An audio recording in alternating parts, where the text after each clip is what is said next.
दोस्तों, कुछ लोग बिना मेहनत और लगन के सफल होने के बारे में सोचते हैं, परंतु वह हो नहीं पाते, क्योंकि जब भी वह कुछ काम करने बैठते हैं तब उन्हें आलस आ जाता है और वही आलस उनकी असफलता का कारण बनता है।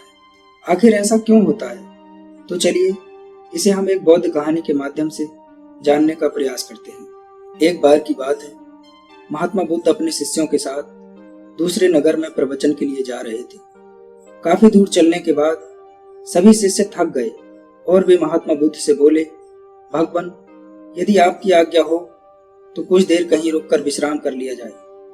तब महात्मा बुद्ध उनसे बोले कि बस कहीं उचित स्थान देखकर हम वहीं विश्राम करेंगे। फिर कुछ देर चलने के बाद उन्हें एक खेत दिखाई दिया। उस खेत पर एक बुजुर्ग और एक छोटा लड़का खेत जोतने का काम कर रहे थे। महात्मा बुद्ध ने उस बुजुर्ग से पूछा, हे मान्यवर, हम कुछ देर यहाँ विश्राम कर सकते हैं?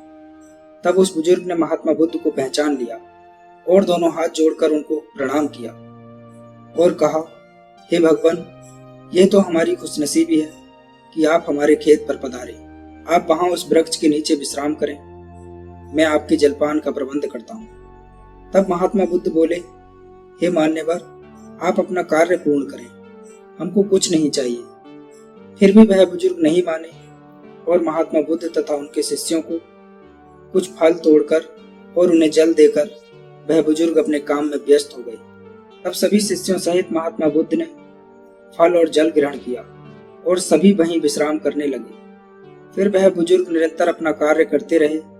तभी उन्होंने देखा कि उस बुजुर्ग का पोता काम करते करते थक गया है और मन में सोचने लगा है कि अभी तो आधा खेत ही जुता है और आधा खेत अभी भी बाकी है।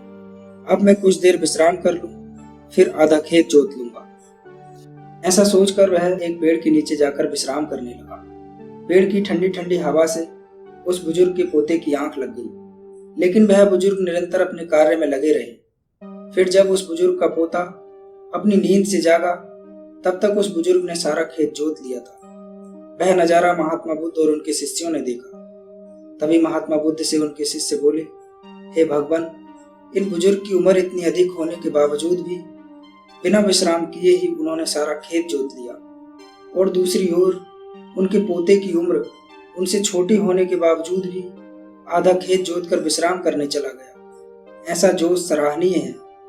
उन बुजुर्ग में ऐसा जोश देखते ही बन रहा है, और वहीं उनका पोता आलस में आकर विश्राम करने चला गया।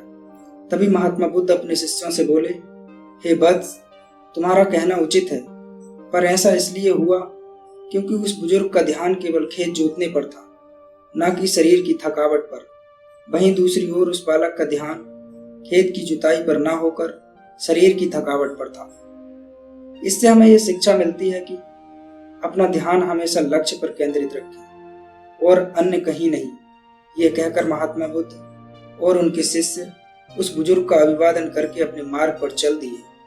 दोस्तों, इस कहानी के माध्यम से हमने देखा और जाना कि एक सफल जीवन के लिए ध्यान और समर्पण का क्या महत्व है। यह हमें याद दिलाता है कि अपने लक्ष्य को प्राप्त करने के लिए हमें समय समय पर विश्राम करना जरूरी है, लेकिन इसका मतलब यह नहीं है कि हमें अपने कामों में आलस्य पूर्वक ढल जाने की इजाजत है। सही ध्यान और समर्पण से हम समस्त चुनौतियों का सामना कर सकते हैं और अपने लक्ष्य की प्राप्ति में सफल हो सकते हैं।